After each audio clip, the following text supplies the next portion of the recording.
नमस्कार छात्रों। वाक् संश्लेषण की प्रक्रिया में हमें कई चरणों से गुजरना पड़ता है। जो पहला चरण है जिसे हम टेक्स्ट प्रोसेसिंग बोलते हैं या फिर जिसे हम लोग मोटा मोटी लिंग्विस्टिक एनालिसिस भी बोलते हैं, उसके तुरंत बाद हमें दूसरा चरण मिलता है स्पीच सिंथेसिस का। तो ये जो स्पीच सिंथेसिस है, मतलब आपका जो सिंबलिक फॉर्म है, आपका जो कि हम बोल सकते हैं कि ग्राफिम टू फोनीम कन्वर्जन हुआ है। तो यहाँ पर ये जो फोनेटिक फॉर्म है, ये फोनेटिक ट्रांसक्रिप्शन है, उस ट्रांसक्रिप्शन को हमें जनरेट करना पड़ता है वाक में, स्पीच में। तो यहाँ आप देख सकते हैं कि इस संश्लेषण चरण को हम कई तरीकों से कर सकते हैं। तो मैंने यहाँ पर मेथड्स बताई हुई है, ये सारी की सारी मेथड्स है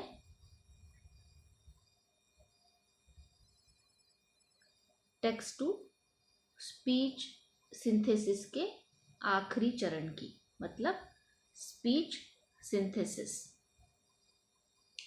तो पहला है आर्टिकुलेटरी सिंथेसिस और दूसरा प्रकार है कि वेवफॉर्म जनरेशन मेथड्स।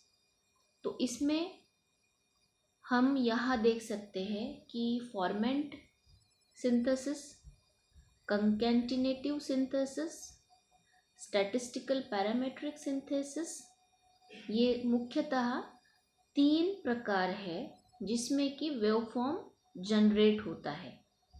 मतलब कि आपका जो भी फोनेटिक डिस्क्रिप्शन है, उस डिस्क्रिप्शन के आधार पर वेव जनरेट होती है इस प्रकार की, और इस वेव को एक्चुअल जो स्पीच है उस स्पीच में कन्वर्ट किया जाता है।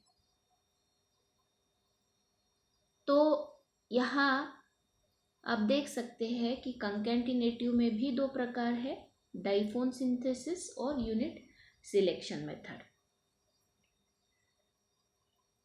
तो जैसे कि पहला यहाँ प्रकार दिख रहा है आपको, आर्टिकुलेटरी सिंथेसिस।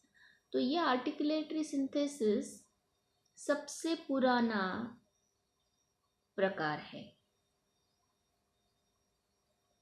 इसका प्रयोग बेल लेबोरेटरीज में करीब करीब 1970s या फिर बोल सकते 1967 के दौरान बेल लेबोरेटरीज में स्पीच को सिंथेसाइज करने के लिए किया गया। तो इस मेथड की कई खामियां भी है, इसे हम लोग और भी विस्तार से पढ़ेंगे आगे। अब दूसरा है वेवफॉर्म जनरेशन मेथड्स।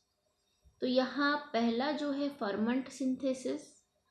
उस फर्मेंट सिंथेसिस में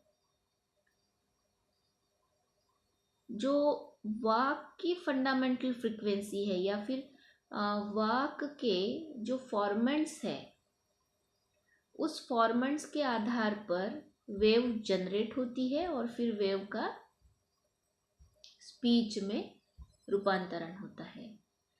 कंकैटिनेटिव में हम फोन्स को कंकैटिनेट करके वेव जनरेट करते हैं। तो यहाँ देख सकते हैं डाइफोन सिंथेसिस में 2 फोन्स का समावेश होता है और यूनिट सिलेक्शन मेथड में हम लोग यूनिट को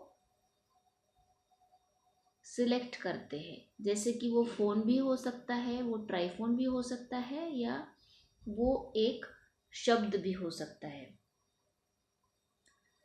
तीसरा जो प्रकार है स्टैटिस्टिकल पैरामेट्रिक सिंथेसिस। इस स्टैटिस्टिकल पैरामेट्रिक सिंथेसिस का प्रयोग करना सही में अपने आप में एक जटिल प्रक्रिया है। इस स्टैटिस्टिकल पैरामेट्रिक सिंथेसिस में जो आज AI और ML की तकनीकें हैं वो प्रयोग में लाई जा रही है। और इतना ही नहीं, तो जो आर्टिफिशियल न्यूरल नेटवर्क या फिर डीप लर्निंग के माध्यम से उन सारे एल्गोरिदम्स के माध्यम से स्टैटिस्टिकल पैरामेट्रिक सिंथेसिस को और भी अच्छे से, मतलब जिसे हम बोलेंगे कि एक नेचुरल स्पीच जनरेट करने की तरफ कई विश्वविद्यालयों ने, कई संस्थानों ने और कई कंपनियों ने अपने अपने प्रयोग किए हैं। तो उसमें खास करके माइक्रोसॉफ्ट, एप्पल और गूगल, अमेज़न, ये सारी कंपनियां जो है वो आगे है।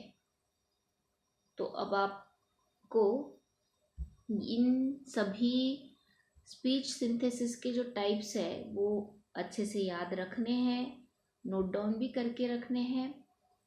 तो यहाँ हम लोग आगे की जो वीडियो है उसमें स्पीच सिंथेसिस में आने वाली समस्याओं के बारे में पढ़ेंगे।